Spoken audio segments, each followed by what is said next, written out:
हम तो भाग नहीं सकते, लेकिन आप भाग सकते हैं तो दिल्ली से भाग जाइए। भले ही ऐसे लोगों की संख्या अभी बहुत कम है, लेकिन ऐसे लोग हैं जो जहरीली हवा के समय दिल्ली से भाग जाते हैं। सबके लिए भाग जाना संभव नहीं है, लेकिन जो भाग नहीं सकता वो भी भागने की कल्पना से खुद को राहत देने की कोशिश करते हैं। नमस्कार, मैं बानी, जनता की आवाज में आप सभी का स्वागत है। यहाँ हम ऐसे विषयों पर बात करेंगे जो आप सभी के लिए जानना और समझना बहुत जरूरी है। ब्रोंकाइटिस, एस्थमा, एम्फीजिमा, फेफड़ों का कैंसर, इन सब बीमारियों का नाम तो आपने सुना होगा।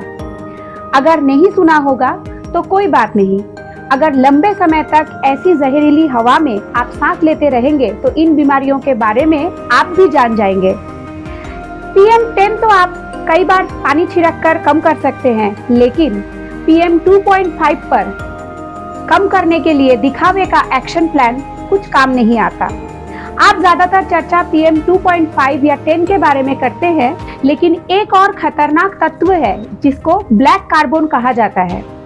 एनवायरमेंटलिस्ट चेतन भट्टाचार्य ने लिखा है कि नए रिसर्च से हमें ये पता चल चुका है कि कार्बन डाइऑक्साइड के मुकाबले ब्लैक कार्बन का पर्यावरण पे और भी बुरा असर पड़ रहा है। ब्लैक कार्बन को सूट कहते हैं और ये आपके शरीर के अंदर फेफड़ों तक जाता है, लेकिन फिर वही जम जाता है, निकलता नहीं। उसके बाद ये फेफड़ों में कई तरीके की बीमारियां पैदा करता है, जैसे बीपी, दिल का दौरा, स्ट्रोक इत्यादि का खतरा बढ़ जाता है। प्रदूषण का एक बड़ा कारण पराली को जानते हुए भी पिछले 7 से 8 साल में दिल्ली सरकार ने इस मुद्दे पर कोई सख्त कदम नहीं उठाया। आज दिल्ली सरकार का अपना पर्यावरण मंत्रालय है। पर्यावरण मंत्री है जो पर्यावरण का पोर्टफोलियो देखता है, जिनको करदाताओं के पैसे से रहने का बड़ा बंगला मिलता है, बड़ी गाड़ी मिलती है, बड़ा दफ्तर मिलता है, सुरक्षा मिलती है, स्टाफ मिलता है, मंत्री होने का दर्जा मिलता है। लेकिन इन सब के बावजूद जब आम लोगों को रहने लायक पर्यावरण ही नहीं मिलता तो क्या जिम्मेदारी तय होती है दिल्ली सरकार की। आज दिल्ली की जनता प्रदूषण के सामने बिल्कुल बेबस है। सरकारों के पास इसका कोई समाधान नहीं है। जब इस समाधान की चर्चा आजकल हो रही है, जिस समाधान को लेकर बहस चल रही है वो ये है कि देश की राजधानी को दिल्ली से किसी और शहर में शिफ्ट कर दिया जाए। लेकिन सवाल ये है कि ये दिल्ली में प्रदूषण की समस्या का समाधान है या इस समस्या से भागने का एक रास्ता है। जो समस्या आज दिल्ली की है, आज से कुछ साल पहले ये समस्या चीन की राजधानी बीजिंग में भी थी।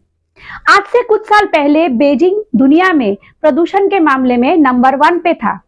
हमारे जैसी ही बुरी हालात थी, लेकिन चीन ने अपनी राजधानी बीजिंग से किसी दूसरे शहर में शिफ्ट करने की बात नहीं की, बल्कि प्रदूषण की समस्या का सामने से मुकाबला किया और आज बीजिंग का आसमान फिर से नीला हो गया है और बीजिंग दुनिया के टॉप प्रदूषित शहरों की सूची से बाहर हो चुका है।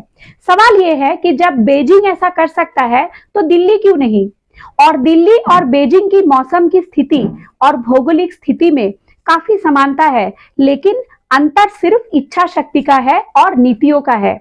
वर्ष 2013 में बीजिंग में PM 2.5 का लेवल 101 था, जो कि वर्ष 2023 में गिरकर 39 रह गया। और हमारी दिल्ली में प्रदूषण का लेवल 400 है, वो 2013 में बीजिंग में 101 था। उस पर भी वहां के सरकार द्वारा सख्त एक्शन प्लान लिया गया, जिसके बाद वो लेवल गिरकर 39 पे आ गया, जो दिल्ली के लिए एक सपना जैसा है। दिल्ली सरकार के पास 15 दिन के लिए स्कूल कॉलेज को बंद कर देने के अलावा प्रदूषण को कम करने का कोई और उपाय नहीं दिखता।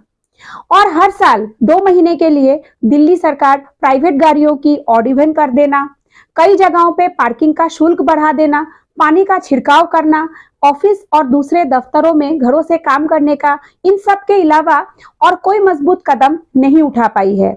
जबकि ये समस्या सिर्फ 2 महीने की नहीं है। जब प्रदूषण का लेवल 400, 500 और कई जगहों तो 1200, 1500 से ऊपर चला जाता है। ये समस्या पूरे साल भर की है, क्योंकि दिल्ली में पूरे साल में नॉर्मल AQI भी 200 से ऊपर ही रहता है, जिसे आप प्रदूषित हवा मान सकते हैं। तो आइए इस बार इस सरकार को बदलते हैं और पिछले कई सालों से चली आ रही इस दम घुटने वाली हवा से दिल्ली को एक बार फिर बाहर निकालने की प्रयास करते हैं, क्योंकि इस बार नहीं सहेंगे, बदल कर रहेंगे। जय हिंद, जय भारत।